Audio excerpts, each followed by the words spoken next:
Let's talk about the WNBA and the league's demise now that Caitlin Clark is no longer going to play this season. The WNBA and the Indiana Fever, Stephanie White, Amber Cox, all the way up and including, let's just keep it real, Kathy Engelbert, Adam Silver, the National Basketball Association, everybody that participated in the farce. Caitlin Clark's season is officially over, and the WNBA only has itself to blame. From a quad strain in May to repeated groin injuries in June and July to a bone bruise in August, her body kept breaking down. Clark's absence for the rest of the season isn't just a personal tragedy. It's a league-wide disaster born from lousy officiating, poor communication, and constant physical targeting of one player. Fans are fed up, demanding answers, refunds, and calling for boycotts. And the league's response, silence at best. How did the league let its biggest star fall apart in just 13 games? And what does Commissioner Kathy Engelbert say about all this? Let us know down in the comments below if you think the WNBA is to blame. Let's go. How many times did the refs just stare straight ahead while Clark got shoved into a screen, grabbed by the jersey, or flat out knocked off balance, and then pretended it never happened? That's the part that eats at fans. We all saw it in real time. Possession after possession. Clark getting hammered, coming off a curl, thrown into help defense, sometimes even double-teamed before she even touched the ball. And the officials had plenty of chances to blow the whistle. Instead, they swallowed it. And it became a pattern that the Washington Post later put into writing. This wasn't one team being overly physical. It was the entire league taking liberties with a player who instantly became the face of the sport. Well, it all started last year in her rookie season, where she received 20% of all the flagrant fouls in the league. And most of them came from Angel Reese in the Chicago Sky. And these weren't basketball plays. They were not only fouling her, but they were getting up laughing about it. Laughing about Caitlin Clark getting assaulted.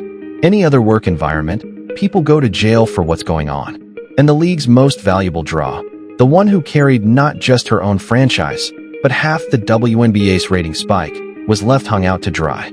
Think about that. One player filling arenas in Dallas, Las Vegas, New York, and Chicago should have been treated like the investment she was. Instead, while networks cut record checks to broadcast her games, refs refused to grant her even the basic call stars get every single night in every other league. What we got was bodies flying into her off-ball, hand-checking that stopped her cuts before they even started, and defensive contact that would have been a foul for anyone else.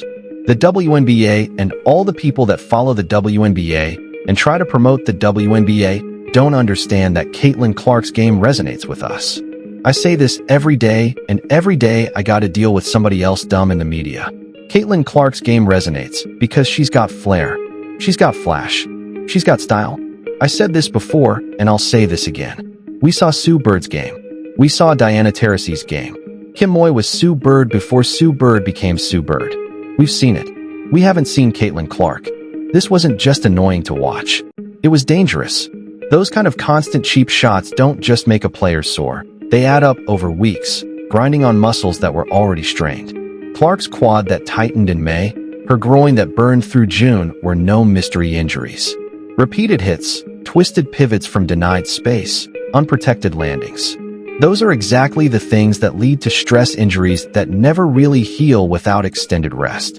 She was forced to keep playing through all of it because the alternative would have meant empty arenas that fans had already bought into. And last year, I noticed how much it was just Caitlin Clark. Caitlin Clark was taking all the hits. Caitlin Clark was taking all the abuse. But this year, they've added Sophie Cunningham. She gets more flagrant fouls on her than anybody in the league besides Caitlin Clark and Aaliyah Boston. She's been taking hits as well. But the worst thing is it's the consistency. So they don't call flagrant fouls, or most of the time Caitlin Clark could be held for an entire game at a time. They don't call fouls. They don't call common fouls. That's why people call it hypocrisy. The WNBA begged for headlines about record ticket sales, overflowing merchandise orders, and new sponsorship deals centered around Caitlin Clark's name. Yet, when it came to the simplest job, protecting the player responsible for those payday checks, they wanted to act like she was just another newcomer.